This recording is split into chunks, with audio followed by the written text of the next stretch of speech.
यश प्रताप सिंह की तरह तुम्हारे भी 97.83% अंक आ सकते हैं।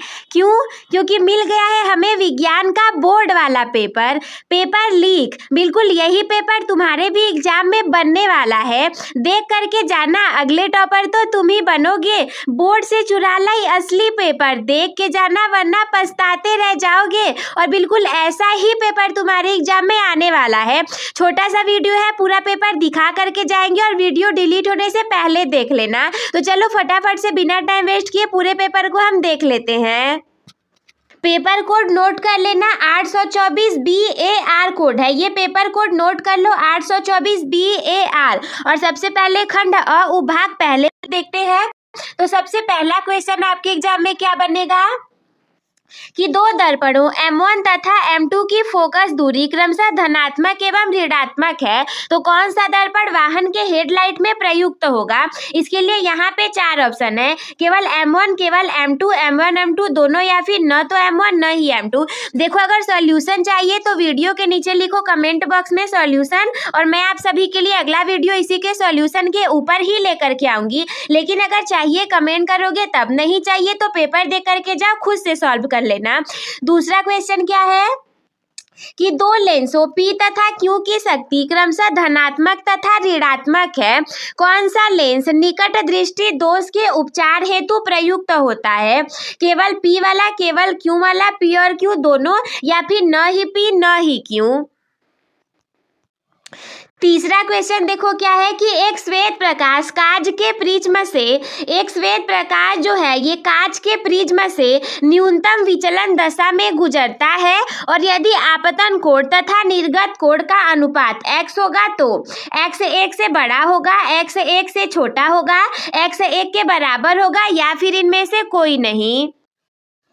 इसके बाद चौथा वाला प्रश्न क्या कह रहा है यहाँ पे कि विद्युत बल्ब में तंतु में से 0.5 एम्पियर की धारा 10 मिनट तक प्रवाहित करने पर परिपथ में आवेश की मात्रा कौन सी होगी। 30 कूलाम, 300 कूलाम, 5 कूलाम, या फिर 50 कूलाम। प्रश्न संख्या 5वां क्या कह रहा है कि यदि विद्युत परिपथ में x1, x2 तथा x3 क्रमशः में धारा विभवांतर एवं प्रतिरोध को प्रदर्शित करे, यानी कि x1 धारा को, x2 विभवांतर को, x3 प्रतिरोध को प्रदर्शित करे, तो ओम के नियमानुसार क्या होगा। x1 का जो x1 बराबर होगा x2 और x3 के, या फिर x2 बराबर होगा x3 x1 के, x3 बराबर होगा x1 x2 के, या फिर x1 x2 x3 तीनों बराबर होंगे 1 के। इसके बाद क्वेश्चन नंबर 6वां क्या कह रहा है कि घरेलू विद्युत परिपथ में उदासीन कलर कोड कौन सा होता है। लाल रंग, काला रंग, हरा रंग, या फिर पीला रंग।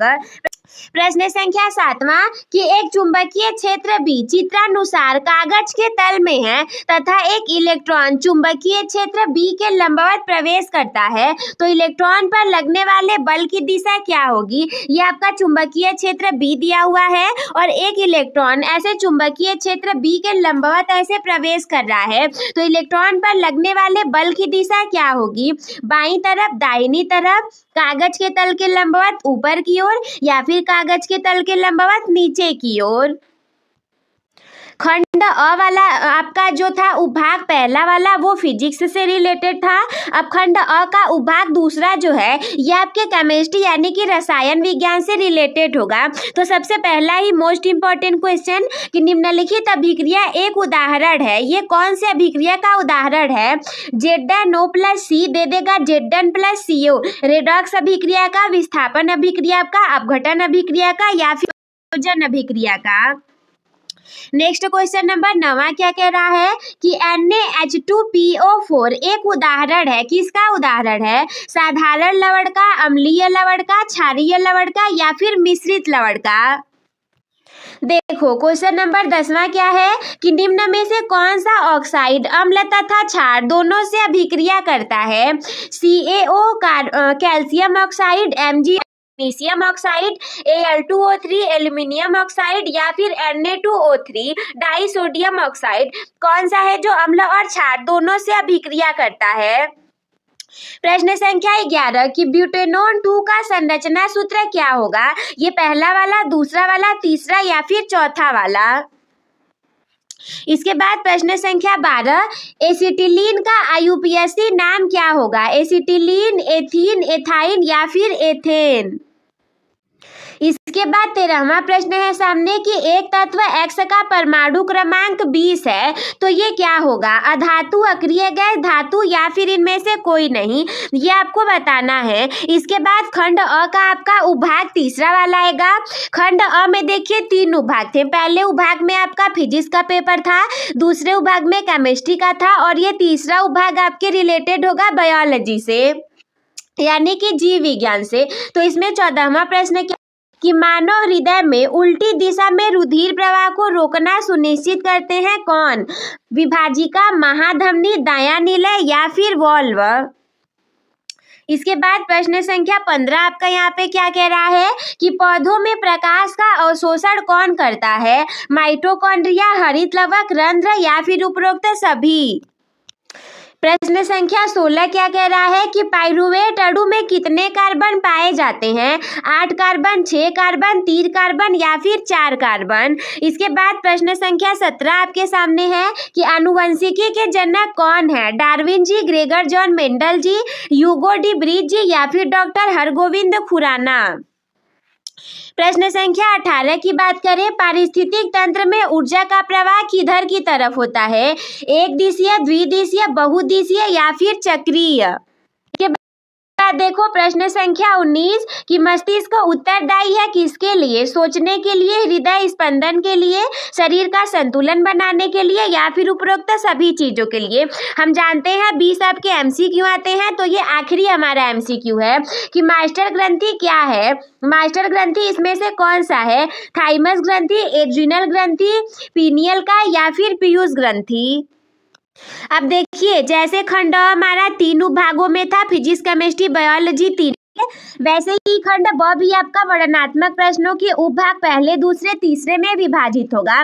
तो उपभाग 1 वाला MCQ में भी हमारा फिजिक्स था, यहाँ पे भी फिजिक्स से ही स्टार्ट होगा।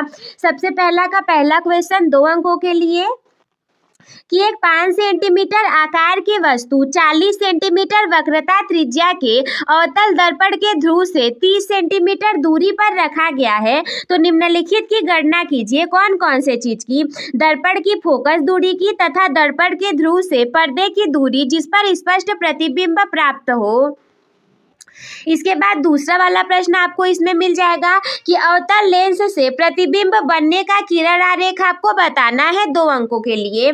दूसरा प्रश्न भी आपको यहाँ पे 2-2 अंकों के लिए ही है। दूसरे में सबसे पहला प्रश्न क्या है कि किस दृष्टि दोष के निवारण में द्विफोकस लेंस प्रयुक्त होता है, और प्रयुक्त दोनों लेंसों की प्रकृति आपको बताना है। इसके बाद दूसरे का दूसरा प्रश्न है कि एक 5 ओम प्रतिरोधक के प्रति सेकेंड 250 जूल ऊष्मा उत्पन्न होती है। प्रतिरोधक के लिए गणना कीजिए प्रवाहित धारा तथा सिरे के बीच विभवांतर का। इसके बाद तीसरा प्रश्न आपके सामने है 2 अंकों के लिए, पहला वाला तीसरे का, विद्युत ऊर्जा का SI और व्यवहारिक मात्रक क्या होता है, और दोनों के बीच संबंध आपको ज्ञात करना है। विद्युत ऊर्जा का SI मात्रक क्या होगा और व्यवहारिक मात्रक क्या होगा, और इन दोनों के बीच संबंध को ज्ञात करना।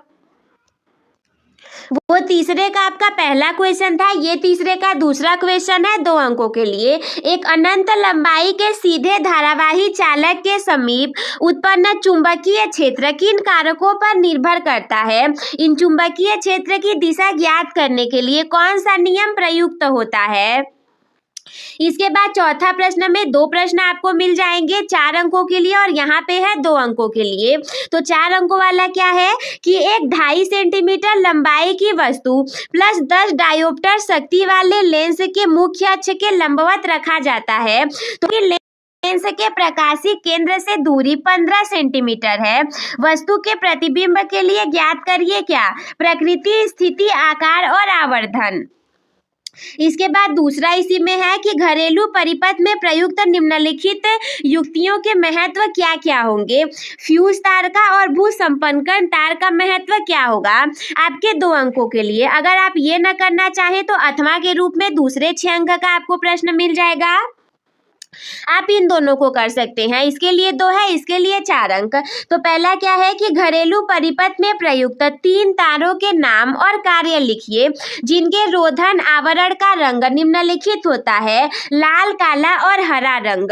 इसी के साथ में दूसरा भी आपको सॉल्व करना पड़ेगा कि दिए गए विद्युत परिपथ के लिए निम्नलिखित के मान ज्ञात करिए। ये आपका विद्युत परिपथ दिया है, यहाँ पे देखिए सब दिया हुआ है बना करके।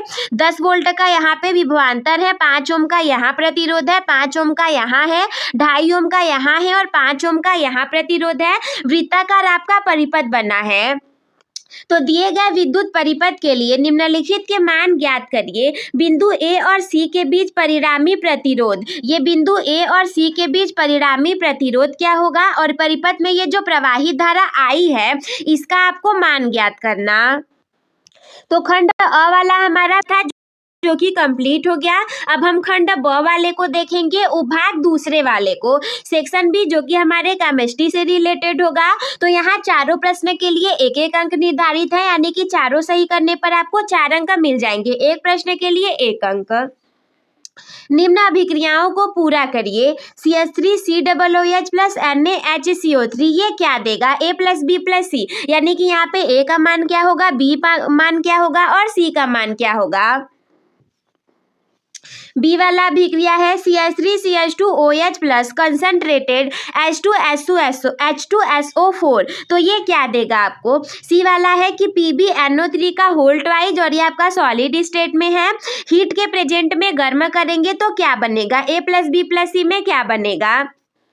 डी वाला है CaOH का whole twice plus CO2 gaseous stage में, तो बताइए A प्लस B प्रोडक्ट आपका क्या बनेगा। इसके बाद 6वां प्रश्न आ जाता है A और B वाला, दोनों के लिए 2-2 अंक निर्धारित हैं। विरंजक चूड़े के निर्माण की विधि और रासायनिक समीकरण लिखिए। प्लास्टर ऑफ पेरिस का सूत्र लिखिए एवं इसके 2 उपयोग बताइए। इसके बाद 7वां में ए वाला प्रश्न है, इसमें आपको 2 दिए हैं, एक प्रश्न के लिए 1-1 अंक निर्धारित है, यानी कि दोनों सही करने पर आपको 2 अंक मिल जाएंगे। नीचे दी गई रासायनिक अभिक्रियाओं को संतुलित करना है आपको। NaOH प्लस H2SO4 दे देगा Na2SO4 प्लस H2O। नीचे है HNO3 प्लस CaOH का होल ट्वाइस दे देगा CaNO3 का होल ट्वाइस प्लस H2O। तो इन दोनों को आपको करना है संतुलित। तो इसके बाद बी वाला इसमें का प्रश्न का ए वाले में था आपको रासायनिक समीकरण संतुलित करना। बी वाला आपके 2 अंकों का है, सी भी 2 अंकों का है, ए वाला भी 2 अंकों का था। तो बी में क्या है कि विद्युत रासायनिक श्रेणी को समझाइए एवं इसके 2 उपयोग लिखिए। सी में है साबुनीकरण पर एक संक्षिप्त टिप्पणी आपको लिखना। इसके बाद अथवा के रूप में अगर आप वो न करना चाहें तो 7वां का आपके सामने ए बी वाला सब है। 7वां में क्या है कि निम्न कार्बनिक यौगिकों के IUPAC नाम लिखना। चारों के सही IUPAC नाम लिखने पर आपको 4 अंक मिल जाएंगे। तो पहला है CH3CH2CHO, दूसरा है CH3CH2COOH, तीसरा है CH3CHOH, चौथा है CH3CH2 single bond C triple bond CH। तो इसका आपको IUPAC नाम लिखना है। इसके बाद बी वाला 2 अंकों के लिए कि उदासीनीकरण की अभिक्रिया से आप क्या समझते हैं, उदाहरण दे करके समझाइए। खंड ब का आपके उपभाग पहला दूसरा हो गया, सबसे आखिरी उपभाग तीसरा हमारे सामने है। तो इसमें 8वां का ए वाला प्रश्न 2 अंकों के लिए, बी वाला भी 2 अंकों के लिए। ए वाला क्या है कि प्रकाश संश्लेषण की परिभाषा लिखिए और इसकी रासायनिक अभिक्रिया का समीकरण भी लिखिए। बी वाला है कि मानव में वहन तंत्र के घटक कौन से हैं और इन घटकों के कार्य क्या क्या हैं। इसके बाद 9वां का आपका ए वाला बी वाला प्रश्न मिल जाएगा 2-2 अंकों के लिए। 9वां का ए वाला कि पुष्प की माध्य काट का नामांकित चित्र बनाना और परितंत्र में अपमार्जकों की क्या भूमिका है, इसके लिए भी 2 अंक निर्धारित है। ये है आपके 9वें का बी वाला। 10वें में भी आपको 2 मिल जाएंगे प्रश्न 2-2 अंकों के लिए। तो 10वें के ए में क्या है कि उत्पादक एवं उपभोक्ता को समझाइए। बी में है प्रभाविता के नियम को समझाइए। फिर यहाँ पे 11वां प्रश्न है सबसे आखिरी वाला कि मानव मूत्र तंत्र का चित्र बनाना है और उसमें निम्नलिखित भागों का नामांकन करना है। वृक्क का, मूत्रवाहिनी का, मूत्राशय का, मूत्र मार्ग का। 6 अंक आपको मिल जाएंगे। अथवा के रूप में आप चाहें तो पौधों में अलैंगिक जनन की विभिन्न विधियों का वर्णन कर सकते हैं। दोनों के लिए आपको 6 अंक ही मिलेंगे। चॉइस आपकी है, दोनों में से जो आएगा वही करिएगा। तो ये हमारा पूरा पेपर कंप्लीट हो गया। आई होप मेरे प्यारे दोस्तों कि आप सभी को आज का ये वाला पेपर अच्छे से समझ में आ गया होगा और आप सभी ने इस पेपर के सारे प्रश्नों को नोट भी कर लिया होगा। अगर नोट नहीं किए होंगे, सॉल्व नहीं किए होंगे, अगर आप नहीं कर पाएंगे तो हमें कमेंट करिए। एक भी कमेंट आ गया कि हमें सोल्यूशन चाहिए तो आपकी दीदी जरूर से इन सब वीडियोस का सोल्यूशन लेकर के आएगी। और जो भी प्रश्न नहीं आएगा आप कमेंट करिए, हम तुरंत उसका रिप्लाई आपको दे देंगे, उसका सोल्यूशन करवा देंगे। और प्रश्नों को नोट कर लीजिए, नहीं किए होंगे तो कॉपी पेन लेकर के बैठ जाइए, फिर से वीडियो को स्टार्ट करिए दुगुने स्पीड में और सारे प्रश्नों को लिखते हुए जाइए। और इसमें से सेम टू सेम 80% से ज़्यादा जो क्वेश्चंस हैं वो आपके एग्जाम में आएंगे। तो इसीलिए पूरा वीडियो आपने देख लिया, आपको बहुत ज़्यादा फायदा होने वाला है।